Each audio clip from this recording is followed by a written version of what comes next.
Hi, I'm Rick Brown, author of Emotion in Motion, The Life and Legacy of Chris Street. We're here at Carver Hawkeye Arena outside the men's locker room, and we've got a 5-part series for you, talking to Coach Davis, John Strief, and some of Chris's teammates about their memories of him. In our first segment, called The Recruitment, Coach Davis talks about what an easy recruitment it was.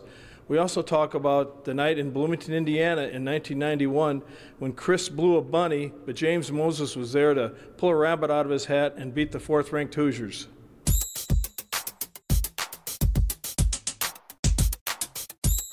Barnes kicks it back for Street, who's open. Right there for Chris Street. Well, that was a great trail play. Coach, I'm going to start with you, if I could. You've said often that Chris Street was probably the easiest recruiting job you ever had. I think that's what Chris's dad told me, that it was easy. And in many ways, maybe it was, because we saw him, we loved him, and offered him, and it didn't take him but a day or two to accept. So I guess maybe it was a pretty easy recruiting job. Wade, you told me a great story about Chris. You guys were sitting around his freshman year, and you're all talking about what you wanted to accomplish that year.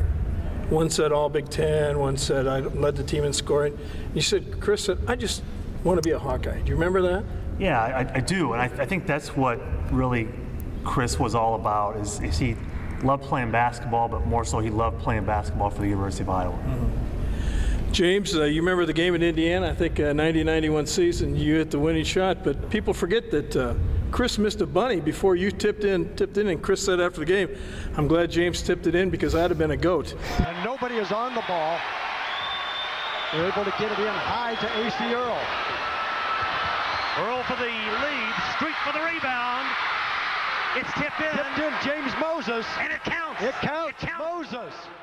What do you remember about that play in that game? Just what I remember, I thought Chris was about to make the shot, and I couldn't believe it, you know, because when A.C. Earl shot the shot off the elbow, and he just threw it up there, and Chris, he's, you know, reliable person, double-double, and when it came off, and I just, and so then I was like, I got a chance to tip it, and looked up at the clock because I didn't know if we were going to get out of Bloomington if, you know, they do replay like it did, but we had enough time. And I look at it, it was a blessing because he put me in a position to be honored, you know, in tipping that shot. And today, you know, people still talk about that. And I said, hey, I'm thankful for Chris Street.